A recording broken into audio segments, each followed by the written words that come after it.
नमस्कार, यह है मुथूट फिनांस का चार्ट और वीकली टाइम फ्रेम पर हम एनालिसिस करने जा रहे हैं। और वीकली टाइम फ्रेम पे जब भी एनालिसिस किया जाता है तो आप कभी भी किसी भी फ्रेम पे एनालिसिस कीजिए, सबसे पहले आपको लाइन ऑफ कंट्रोल मार्क करना है। लाइन ऑफ कंट्रोल आपके रिस्क को डिफाइन कर देता है, जिससे आपको पता चल जाता है कि स्टॉक में रिस्क कितना है।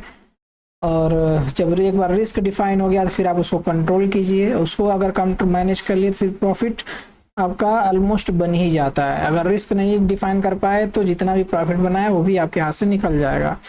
इसमें 1636 का जो है एक आता है लाइन ऑफ कंट्रोल। 1636 के स्तर पर अब मार्क करके रख लीजिए 1636, इसको थोड़ा सा सटीक मार्क कर लीजिएगा, ठीक है।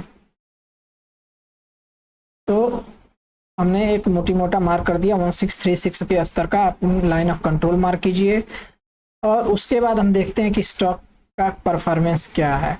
अब ए हो गया आपका रिस्क डिफाइन। यहाँ से रिस्क डिफाइन करने का मतलब क्या है, अभी आपको पता चल जाएगा कि ये प्राइस अगर यहाँ से गिरे, अगर आप करंट प्राइस पे एंट्री करें तो आपका नुकसान कितना हो सकता है। नुकसान इससे ज़्यादा हो सकता है, लेकिन हम जब रिस्क डिफाइन कर दिए मतलब हम इसके नीचे निकल जाएंगे, इसके नीचे बने ही नहीं रहेंगे लाइन ऑफ कंट्रोल के नीचे। तो लगभग 17% का रिस्क है इस स्टॉक को खरीदने में, इसलिए हम उसी के अनुसार खरीदेंगे।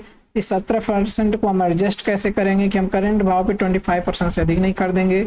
नेक्स्ट प्राइस जब आएगा करेक्शन 1879 पे तब 25% खरीदेंगे, और पुनः 1756.70 पे जो है 25% कर देंगे। तो इस तरह से 75% इसमें पैसा लगाएंगे।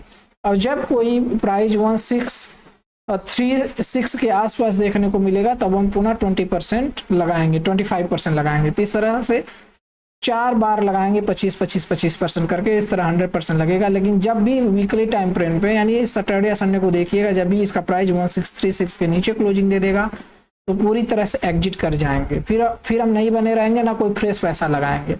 और जब तक इसके नीचे नहीं आता है, स्टॉक बढ़ रहा है तो उसको आप होल्ड कीजिएगा, बढ़ते जाइएगा और अपना इस लाइन ऑफ कंट्रोल का ट्रेल करना पड़ेगा, जिसका हम अपडेट वीकली देते रहेंगे।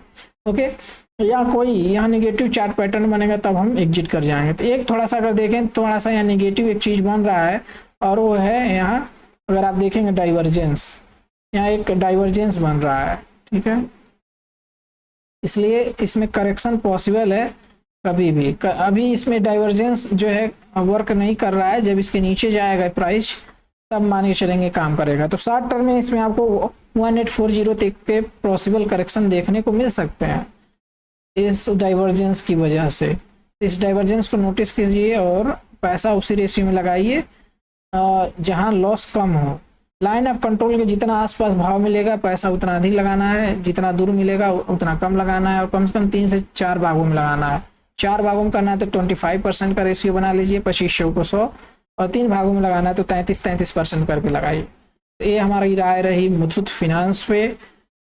और अब कहेंगे कि बेस्ट एंट्री प्राइस, अगर आप लेट हो गए तो बेस्ट एंट्री प्राइस तो देखिए यार इसके ऊपर था जब इसकी ब्रेकआउट आया, ठीक है। तो बेस्ट एंट्री प्राइस इस लेवल पे था, लेकिन अगर पुनः अभी भी एंट्री करना चाहते हैं, अगर यहाँ एंट्री नहीं कर पाए तो मैं स्ट्रेटेजी डिस्कस कर दिया हूँ। बाकी का इसका अगर आप एनालिसिस करना चाहेंगे कि इसमें रिवार्ड कितना बनेगा, तो जितने का एक डेप्थ बना है लगभग रिवार्ड उतने का निकल के आएगा। तो डेप्थ की एनालिसिस कर लेते हैं, देखते हैं कितना का डेप्थ है। तो ये जो डेप्थ है, अगर हम इसकी एनालिसिस करें और इसका क्लोन बनाइए, वेट कीजिए, थोड़ा लाइन में बने रहिए आप लोग, और इसको डिलीट करते हैं। तो आपके लक्ष्य निकल के कहाँ तक आ गए दोस्तों, यानी आपका इसका अगला टारगेट जो है 2444 का निकल के आता है। तो इसके 2444 के स्तर आपको देखने को मिल सकते हैं। फिबोनाची एक्सटेंशन से अगर इसका टारगेट निकालें तो जो है इसका कहाँ स्तर आता है, तो पहला स्तर 2153 का निकल के आता है दोस्तों।